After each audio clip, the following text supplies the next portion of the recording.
provided so far, I really take a fancy to take my audience through 3 slides, which I treat as my personal introduction to the digital world.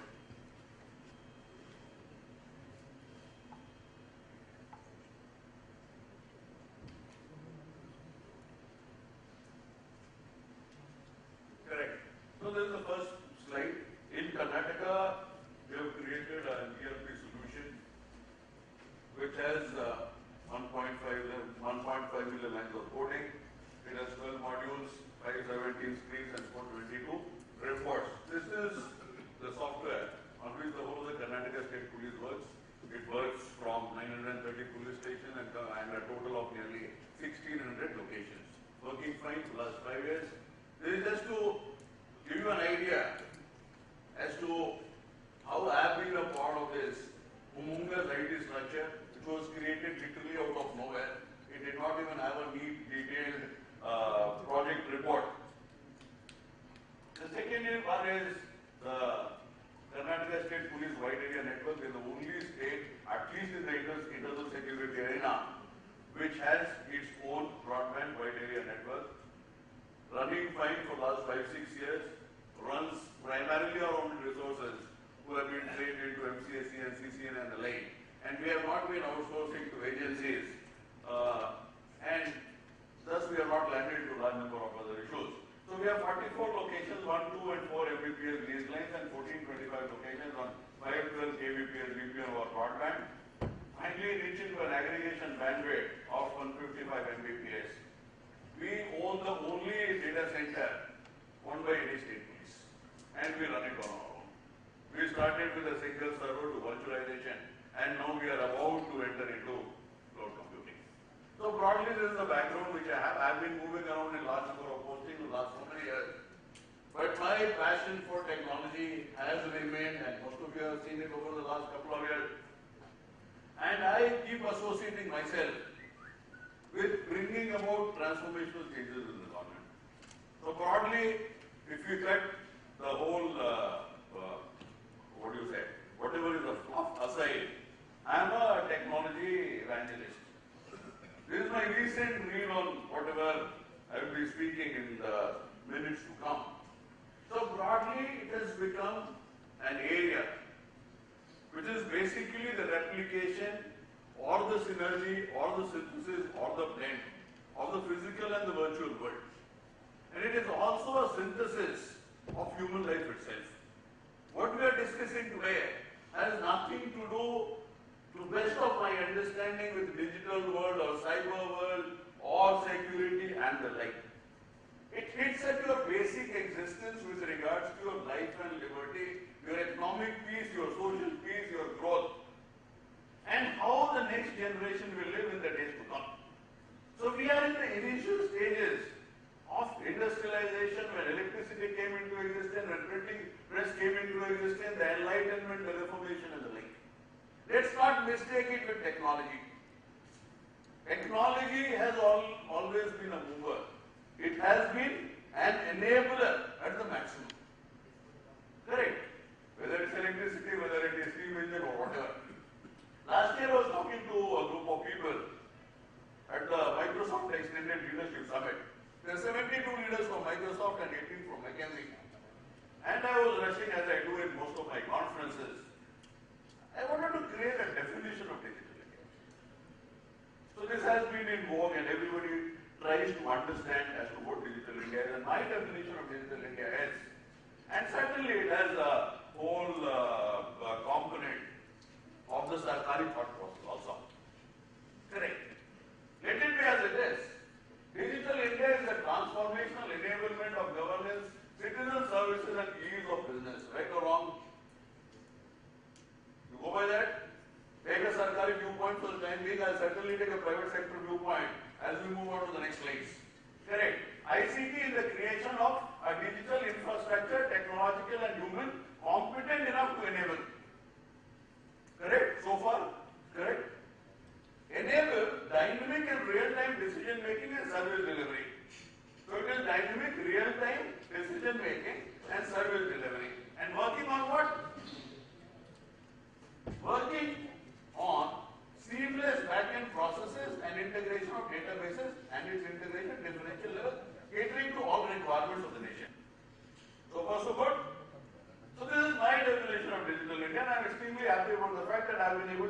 definition once again after the last 10 months. And thanks to all of you for providing that opportunity that we got into this. Now we come to cyber security. So this is the latest which is happening. In the US, 4 million details of 4 million workers has been hacked. The last one, I think all of you heard about Sony. And then later you heard about Anthem. The impact of the Sony breach was so great. There's a President Barack Obama, he had a press conference, not with the National Security Advisor or of the officials of that nature, with some very serious, very senior employee or whosoever from FireEye. To give that sort of a confidence to the American masses that we are together. And he signed a presidential order, which they call it the executive order, with orders for collaboration of cyber intelligence between companies and also between companies and the government. In the year 2002, if I'm not mistaken, there was the creation of the National Counter-Terrorism Center in the US. It has been extremely successful and that has played a very, very vital and a critical role in US remaining the way it is since 2001 and also been able to take most of these cases to its logical conclusion. So based on that model, what they intend to make the cyber threat intelligence integration system, which will be the underbelly of Homeland Security, of National Security Agency, of CIA, of FBI, and also of the business corporations which are located in US and work out of US. So you see the great difference. So on the one side, the government agencies, inclusive the government, is being hacked upon at the whims and fancies of the lots of hackers and hacking groups. On the other side, the narco cartels have created a nationwide encrypted cellular radio telecommunication system. See the beauty of the whole game. This double-edged sword. How is it operating? Is it operating in favor of the legal system or is it operating in favor of the illegal system? Who are the best adopters and innovators of technology? The multinationals, the governments, or these guys, who are literally operating the whole of the internet. They're literally operating the whole of the internet. It seems as if you have created the internet and handed it over to them. So as we proceed further, I just explain as to what the cyberspace is today.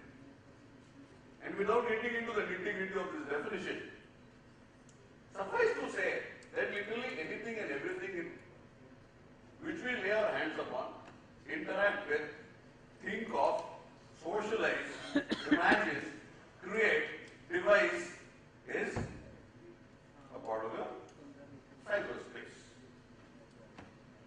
And there is no industry, no human being, no government which has not been hacked. Correct? How many of you really feel comfortable in the digital space which you live? How many of you really feel comfortable that you know what the nitty-gritty is, how to go out, how to secure yourself, and you're reasonably fine in the digital space in which you live? How many of you? None. Only you. Two. Correct. I don't know. You've been lucky so far, I presume.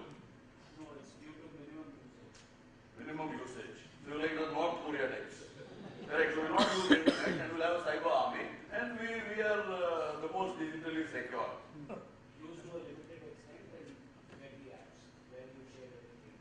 Correct. I would not like to comment on your design of usage, and as long as you are comfortable with and you don't have people who are really after you. The other issue is that recently there has been some talk. I think in one of the US think tanks wherein they say 30 top hackers or real good hackers, they decide to bring the world to a standstill, they will. And they have accepted that possibility. And that is based on the calculation of expertise they have and their demonstrated capability in large number of areas. Correct. So we move further. So the issue is that the humankind, so they have been thinking linear all their whole life.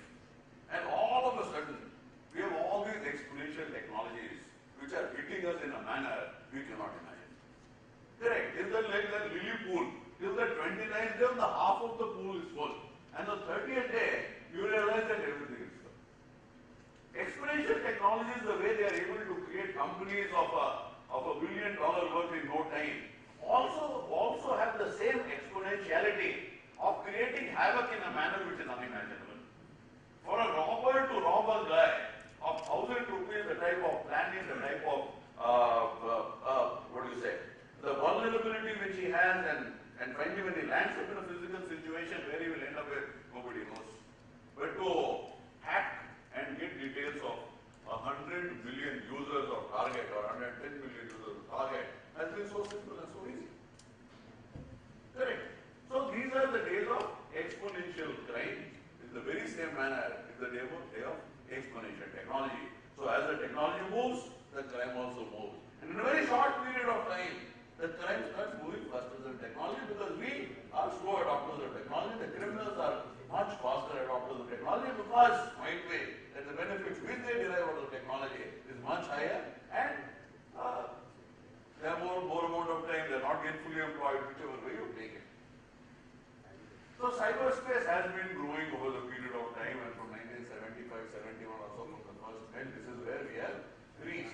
And presently we are in a stage where what we call is the Internet of Things.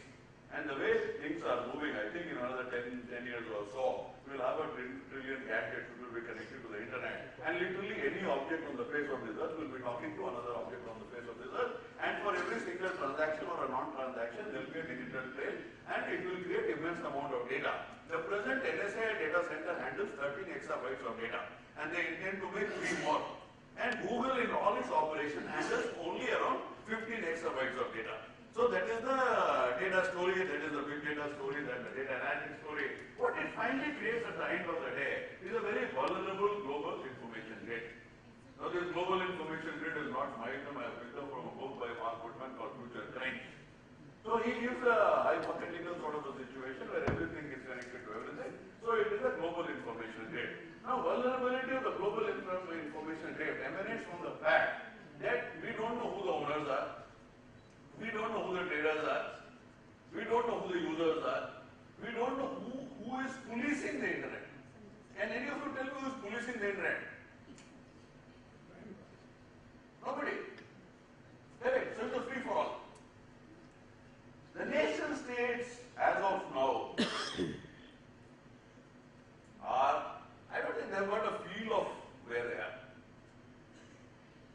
I don't know whether they've got a feel as to which way to react.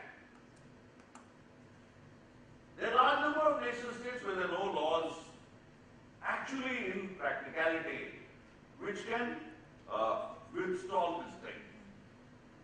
And there are lots of states who have made laws, like United States and lot many other states. But still they are not able to get over this whole thing because the people who are challenging are the people, their capability is so high that normal existential, legal, administrative systems are not in a position to react at this particular point in time. And if you understand that your cyber security or digital India or digital technology is restricted to computer networks and the like, I think you are very, very badly mistaken. These are the emerging technologies which are completely submerged into the networks and digital processes in which we are in. It is robotics, artificial intelligence, genetics, synthetic biology, nanotechnology, 3D manufacturing, brain science, and virtual reality. So this is it. What is left? Correct. This is what is left. So cyber is the word. That's the real word.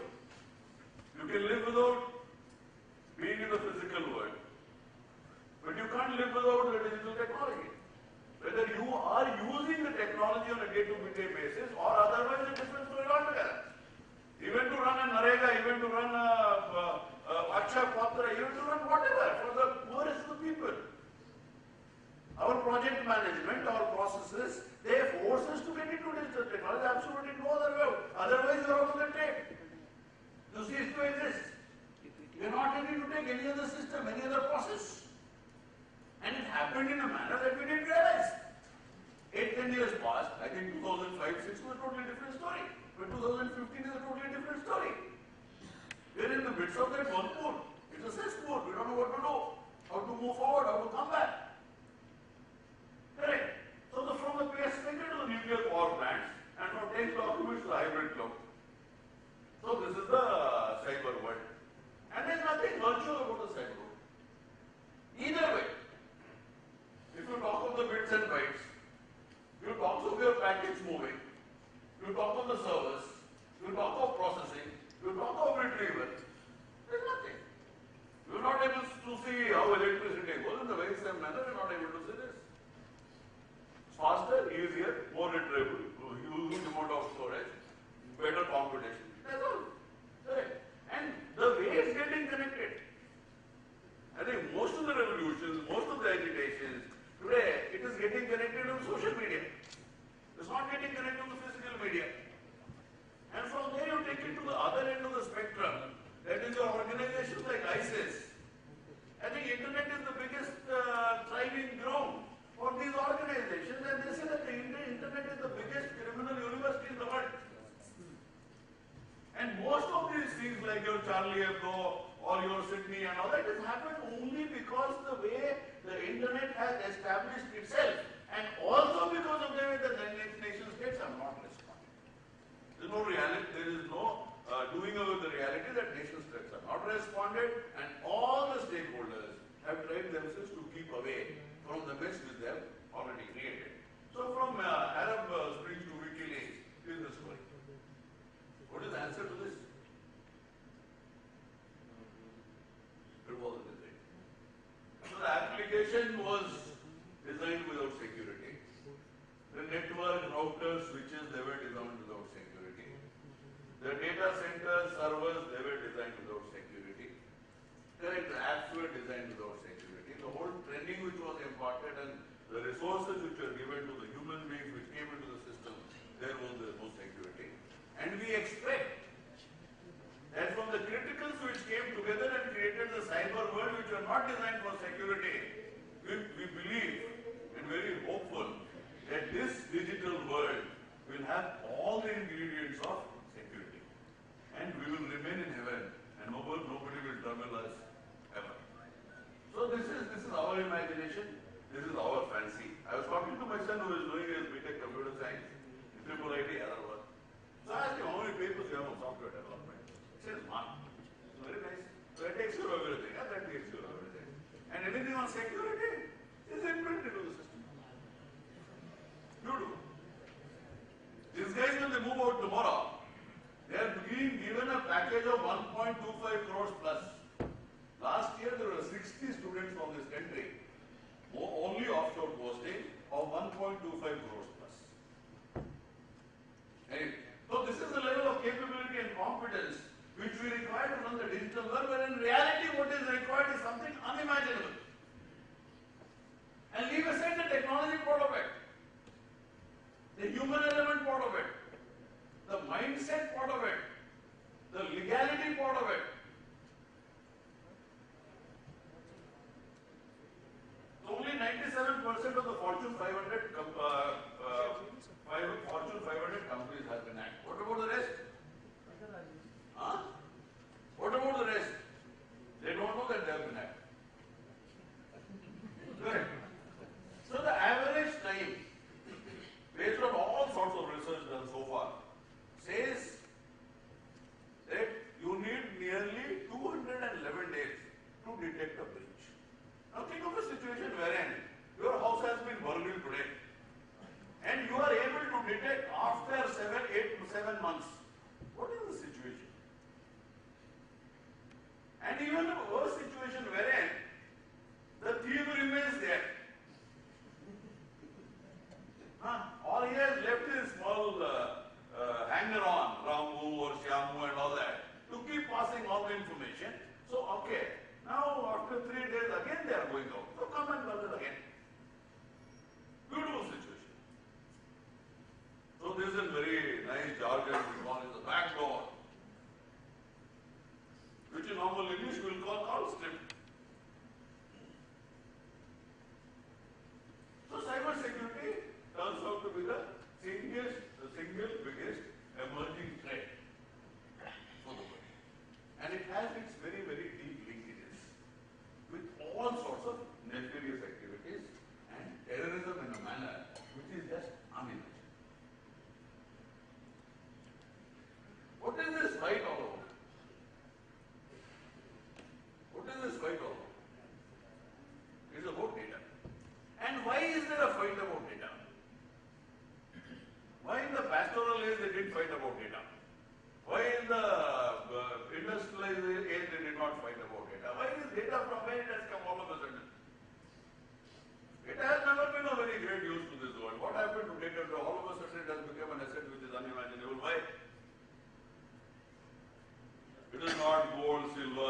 platinum, nothing.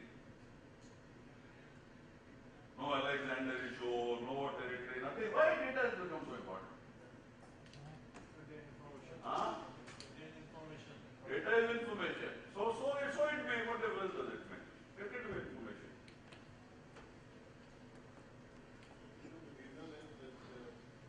It's one of the assets, like you have done material, money, and now it's data also. And our society is now data driven, knowledge driven. So that's why it becomes so important. There is a process which is known as datafication of the world. So all your other things which you are talking about, men, material, resources, this, that and all that, they have gone into the background. And what you have created, on which you thrive your society, economy, polity, or business, is data. And when you talked about knowledge and wisdom, it came out of experience and expertise and some capability which somebody would develop. But in today's world, you get your wisdom out of data. It is that pattern analysis, that is that predictive analysis, and things of that nature. And over a period of time, the total quantum of data which you have created itself can create a data which is unimaginable. So there are data which are of two types. One is the transient data and the latent data. Transient data which we have been dealing in for last so many years. Presently with big data, we have started using latent data. And latent data can throw possibilities which are unimaginable. And create opportunities which are unimaginable. And provide solutions which are unimaginable. And change the world in a manner which is unimaginable. Small thing. And that might not be data also, might be a mindset issue. But the Bansals, they could decide upon that cash on delivery. Nobody tried ever across the face of this world. It's a very, very vulnerable, financially vulnerable issue. Same as in the case of Mohammed Yunus. This guy tried. He tried for microfinance in an industry, in a situation, in an environment where it was expected that he will fail. And same thing was with Bansals. But that intuition, that business judgment or whatever it was, at least in hindsight, it's a success. Correct. So that is what data can do to you today. But coming back to our original story of taking care of digital India and also taking care of the cyberspace or whatever we have, in whichever manner we call it. Now what do you expect out of the system? What you expect out of the system is confidentiality, integrity and availability. And in case if it crashes, at least you are able to run the skeletal services and at the end of the day, should have the resilience to get back into a normal operational system as soon as possible. Right? So this is broadly the story which you are looking for. Right, tell me, are our systems created with this purpose or do they have the capability to give you all these facilities or results? Is it not? No. Is that the general opinion or? We go to income tax, this thing and says 5 days please, service down. Yesterday I was trying for some US visa, they said 29. It is under maintenance. It also speaks of the capabilities of those organizations not to run even their normal services. Rest of the organizations across the globe. And in worst of times, what will happen? It will just fall like a pack of cards. Securing digital India. Securing what?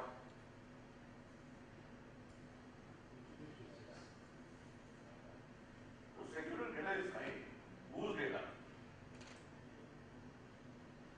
So from individual data to enterprise data to government data, wherever government cannot lay its hands on, from NGO data to Baba Ramdev data to every data. Who will secure? The government will secure. Right or wrong? Does it have the capability to do that? Does it have the legal enablement to do that? Does it have the wherewithal to do that? If total security of this nation on human terms is being done by say around 50-60 lakh people, police, army, paramilitary and the like. And what will be the quantum of human resource that also technically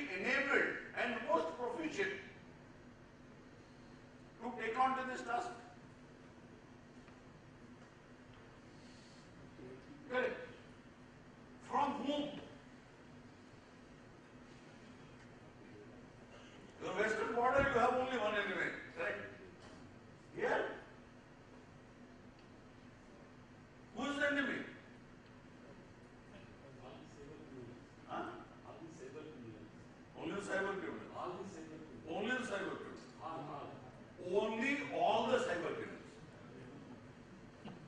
I was getting it right, you were not getting it right, so it's okay, there is no problem. Only all the cyber criminals. Correct. So that is not the correct answer anyway. How will you do it? How do you do it? You put a guard outside the house. How do you do it? Huh?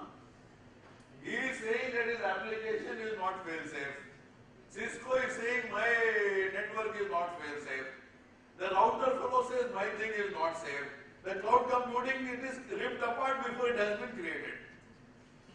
So their story is a totally different, cloud is a totally different story altogether. There might be any number of vendors on the cloud out here, that's a different thing. Correct. Now, if you are able to find a zero-day vulnerability in iOS, what is the price in the underground economy? It is $2 million. Correct. And there are people who are entering iCloud and doing whatever they are doing, which most of you are aware of. Everything is hackable. So how do you do it? How do you secure digital India? I make a India cyber security policy. Correct. So the digital India is secured. What do you say? Is it not? I made a policy. It is not. Then how do we do? You people are all professionals and most of you are from the private sector and you have been handling IT security for a long period of time. Otherwise the businesses cannot run. That being the case, can you tell me how to be secure? At least one answer for my satisfaction, right or wrong. I will not comment on it. More important is the implementation of policy efficiently.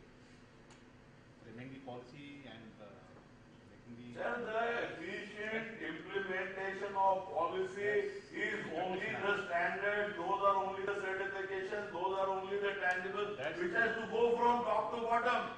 How means is an effective implementation of policy.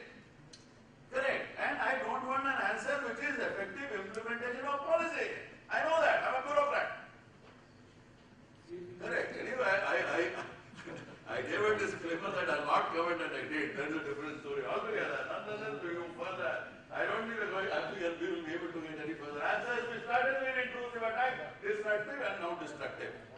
Yes, sir.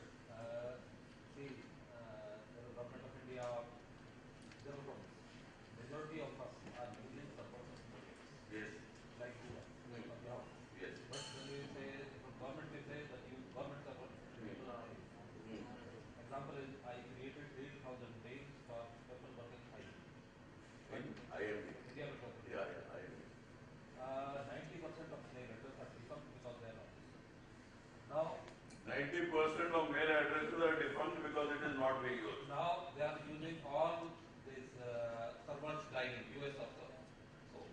So this security breach will be there because whatever information we are sending to others, it is known to somebody else because server is somebody else. I don't think server being somewhere else means that it is porous and No. everything. Everything will, I'll come to the topic, would be leaked out to somebody else. Reasons are very wide and very, we'll get into the reasons as we progress in this presentation. What is more important is, when we're talking from the Sarkari point of view, why your email IDs were not linked? Why your email was not linked? Were you as efficient as Google? Were you able to provide ease of the comfort which a user has been accustomed to? The thing is that why we do not have this kind of software, but somebody else has. Why we don't have? Because we have to develop. No, because we do not want to develop, we want to use somebody else's systems and software. I think there are two sides of the same, two sides of the same coin. One is again I am coming to that. Yeah, please. See, weather models. We use weather models in India which are thrown out by outsiders. Right. We use obsolete. Correct. We have capability to implement it. Correct. But we not implement. We have never been leaders in any of these models, any of these books, any of these textbooks. I don't think most of the things we created from ideas, thoughts, execution, technology and the like. But we thought for the first time in human history, just because we're supposed to be the powerhouse of IT industry, we would be able to create things which will get the world. Unfortunately, that has not happened. So this piggybacking business has always been there and it continues to go on. I don't think I have anything more to say than that. Correct. Creating products and creating services. Being an innovator, being an inventor is a mindset. If today the Indian Institute of Science is given a challenge that, okay, government of India give $2 billion with a condition that within 10 years you will produce 5 Nobel Prize. I don't think they will be able to take that challenge. Broadly, it's a challenge. If you take it, you go ahead. And most of the people who have done very well in the IT world or the professional world, they work on that principle of being a professional means minimum 10,000 hours of professional work which is non-repetitive in nature. In 360 degrees of that particular domain, either 10,000 hours or 10 years. Now that sort of a capability, how many of us have? Pure, genuine, original work for 10,000 hours in that particular domain. Or you take the McKinsey thing. So you have a very intensive knowledge in something with the top of the T, the horizontal. When you are a generalist also, you are a generalist and you are also a specialist. You are super specialist in a couple of areas. So we will not get into all these things. So finally what we say is the internet has lost its innocence. Correct. Now this is where it started from curiosity. Today we have is national security, wherein this whole concept of security, digital India also comes. So my own rendition is that whatever we think about, whatever we decide upon, at least we should have a mapping of the whole thing what digital India is. We should know what digital India is and how it is so distinct from rest of the digital world. What are the interfaces or lack of interfaces, and how much we can secure and how much we cannot secure. I think the huge component of digital India, which is non-sarkari part of it, I don't think we can secure in any manner. Americans can take care of 18 internet gateways. We have 6 or 7. I don't know how much we can take care of it. But America also has a policy. We started in the year 1956 of interception against any sort of a foreign communication. We started with NSA, and NSA today employs the largest number of mathematicians employed by any organization in the US. If I as a police organization ask for 10 mathematicians, so somebody will say, have gone mad or what? What do you do with mathematicians? You write your daily situation report, why do you want to write algorithm? A big data software was created by NSA in the year 2008, gone commercial in 2012. These are the capabilities of any organization which has to handle things of homogeneous nature. In the digital world, there is no other way out. Because everybody has to deal with data. And somebody told that all those cyber criminals, how many of those are criminals and how many these days are not criminals? You please tell me. 41% of the cyber breaches, it emanates from China. Now you call them a cyber criminal, you call them a nation state, you call them a rogue state, what do you call them? And the biggest wealth China has been able to create is through hacking. There's a project called F-35 of the US, the fighter aircraft, $300 billion. This is ripped apart by China.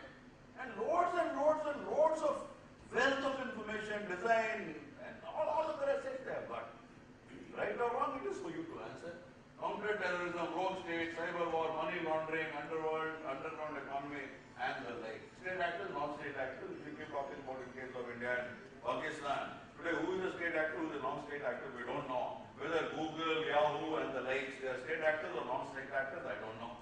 I don't know whether GCHQ and the underground cables, whosoever has laid, whether they are state actors or non-state actors, I'm totally confused. I'm also confused with the fact as to who is policing and who is being policed. Who is a criminal, who is a rogue, who is what, I'm absolutely completely lost. And who is an insider and outsider. insider. I'm just confused. Correct. Lunchtime I'll ask all your suggestions so as to clarify myself before I get back to Bangalore. Correct. Then insiders and outsiders, there is general perception in all the IT companies and the government that the insiders are all angels. They cannot do wrong. Correct. But the story is that most of the things happen only because of insiders. It can happen because of innocence, it can happen because of ignorance, it can happen because of connects. It can happen, they can be both the means and the end of the whole thing. Correct. So anyway, we're talking about the government's role, and I presume that they have a great role to play in the security digital area. So there is a legal enablement which is required. Now you can search and seize data from Facebook in the US. You cannot do it anywhere. And lots of laws are there. There is a Foreign Interception Surveillance Act in the US. That court operates in complete confidentiality. And this whole ruckus which was created of Snowden and the like, it is only because most of the orders of that particular court which allowed NSA to go in the manner they did. So that is the story. Enforcement and capability to enforce. One is whether you have will to enforce. Second is whether you have a mechanism to enforce. And if you have a mechanism to enforce, does that mechanism have the capability to enforce? This is a very crazy story. It's technology, mindset, attitude, expertise, capability, creating new mechanism. So it's a virgin territory. So you can say the whole world knew. It's just that we have been inhabiting it for centuries or millions of centuries, whatever the case. But for a hypothetical situation, say around 2015 or whatever, 130. Yeah, 10 minutes. I've calculated everything. 130. I'm the moderator. Correct. I'm the moderator. Take care. Correct. So, there's the capability which is. So, I was talking about a virgin territory. You got the virgin territory. So, that virgin territory, something I was working in Kosovo with, there is absolutely nothing. So, from London airport, I was supposed to go to Kosovo. They said, where's the visa? There is no government there. Where can you have visa? And they said, okay, we fly. Nothing is no visa, nothing. We went there. In the very same manner, the digital world today is the virgin territory. So, we have to put things in place. There's only technical details which were sorted out in the initial years by IEEE and all sorts of ICAP and all sorts of other organizations that technically we don't fit. So internet V.1 to V.2 and what all has happened, because if you can't take care of 2 billion addresses, so you have to create something which will take care of 2 billion addresses. That's nearly all. That is not an administrative, legally enabled mechanism to take control of the activities. If it moves into a nefarious direction, because they never thought that internet will ever become nefarious. Okay, political will, privacy and the like. This thing only I talk about for the simple reason that China has been able to somehow stop entry of the general internet. They have also been able to create an atmosphere which they wanted for their citizens. Rightly or wrongly is a different story. But they have the technological capability to create that sort of an isolation for issues for which we want that sort of an exercise, say for child pornography or whatever, or cyber criminals. We should also have that capability that we should be in a position to create firewalls or whatever infrastructure or processes are required by which we can control these things. And I have absolutely no reason, I have no understanding of that, both from the sides of the government and from the private sector, as to why no incidents are being reported in this country. I am totally at a loss. I've read books after books, I've gone into case studies, I've gone into, you don't hear of a breach in this country. I'm totally perplexed as to what is happening all around this. So the law doesn't demand to be notified. Sir, if target has been breached, correct, law demands or what doesn't demand, it will be there in the public space. If law does not demand one particular thing to come into the public space, does it come or does it not come? Law does not demand lots of things. We are not the best firm believers in law. We are not the people who are, we are completely law obedient. I have absolutely no idea as to why that is happening, and IT companies themselves, they are ripping about privacy, they are doing all sorts of things which they are not supposed to do at the back end. The data is being sold in the manner it is being sold. And out of context, things are being used. 81% of the divorces in US, the evidence which is provided out of Facebook. So hacker is at the center of the universe. And TED Talk says that the hackers, they are the internet immune system. Otherwise, you would have landed in a situation much worse than what we are today. And they are the people who are more focused, who can deliver somebody working 22 hours, collaborating across the globe. And these are the activist characters who are adding a new dimension to the internet. And they have been extremely successful, and they have forced the world to realize and to think that this is also an area which has to be given out, and it should move in a direction in which they want. The governments have not been able to take care of ISIS, but Anonymous has been able to disable nearly 800 of their accounts. So this is where we are on the malware story. We will not take much of the time. As we move further, the age of antivirus is over, but these antivirus vendors, they're all over the place. They can hardly detect 5% of the viruses. And if the same thing happens to the human immune system, within hours we will be dead. But internet is alive, the cyber world is alive. So these are a couple of wonders of the modern digital world. Correct. Source code is readily available for malware. These are the things which all of you are aware. I will not take much of your time.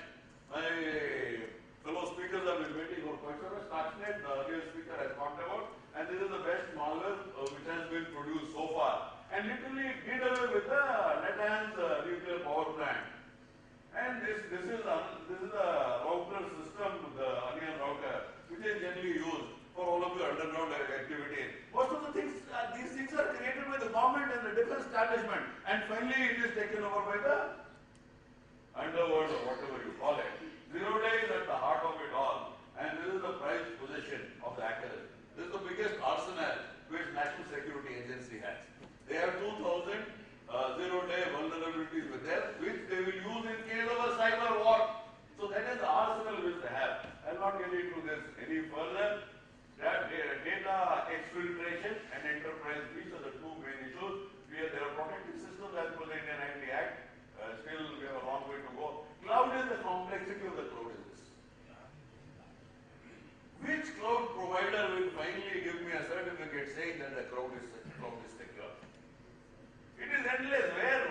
Absolutely nothing is left. I think it will take another 10 or 20 years if it moves in the right direction to give you the capability and the comfort levels which it should give. It will only be over a period of time. It has to evolve. It is not that, okay, cloud technology, go buy cloud technology and you get on to cloud 9. It is not going to happen like that. These are the issues which all of you are aware, and the biggest issue is attribution, where we are not able to locate the guy, and we are not able to locate the server, we are not able to locate the location, and everything falls flat as it does. Costing also $45 billion, somebody spent 29.95, they do away with the whole story. Enterprise security is whatever is vendor driven, so it's point solutions, vendor driven, reactive, which I think has been talked about earlier also. Funding, functioning, extensible enterprise-wide security architecture is it should be the name of the game. Security should be as a design element. This is nearly 80% on the human side, security solutions. We should get into a risk-aware enterprise. There's only a risk-aware enterprise will give you the capability to think about the risk. You're not risk-aware, that's the end of the story. These are the people who are really enjoying the internet. And Google takes care only of the 0.03% of the internet. Google searches are extendable only to 0.03% of the internet, so you can understand where you are. The darknet, secret web, digital underground, or whatever you call it. The internet provides a delivery system for the pathological states of mind. And it is supposed to be a criminal university. It's all blatant. It seems there is no desire to control it, there is no mechanism in place, what we call as a crime incorporated. This is the biggest multinational in the world today. Correct. So crime as a service. And this is the cyber kill chain, which is finally taken over by the Lockheed Martin also, and is working for the United States government and working on these same principles. The earlier you catch the offender in whichever state starting from 1 to 7, you are better equipped to handle with the show. There's a payment. Information sharing is huge in that area and the collaboration is good. In our side it is not there. Data brokers, they have around $160 million of business. Every year, Silk Road, it's already been caught by FBI and I think the founder of Silk Road is behind bars. Lessons from Sony Bridge, what I say, lip service is the name of the game. We don't learn lessons, that's the biggest lesson we have. So foster information security, we are trying to find the internet architecture, standards and uniformity, which we don't have in this country. In the US, it is controlled by the National Security Agency. Come to think of it. Collaboration, legally and technologically enabled, complementing and supplementing to the realization of the stated goal. So this is the, at least this learning you should carry it. So that collaboration has to happen legally, technologically enabled, complementing and supplementing the realization of the stated goal, and it has to be from both the sides or all the sides. It also includes researchers, scholars, all sorts of people. Public-private partnership, as in the US, you have NSA, CIA, FBI, Homeland Security, Booz Allen Hamilton, Lockheed Martin, FireEye, crowdsource, Median, Raytheon, and the like. Alright, so bad guys can be this, we should also be like that, and this is the last slide I presume. So this is a battle of knowledge, effort, focus, and precision. So the story is that the internet is global, it is dynamic and real time, whereas the states are nation states, they are not global. Most of the time the law enforcement goes down to the local civil government, if not the provinces. And the reaction which we have, there's somebody talking about the US police. To reach somebody in France, they take 2 years of approvals. This is not only in India, it's all around the world. So government's glacial age response and immense blindfolded commercial focus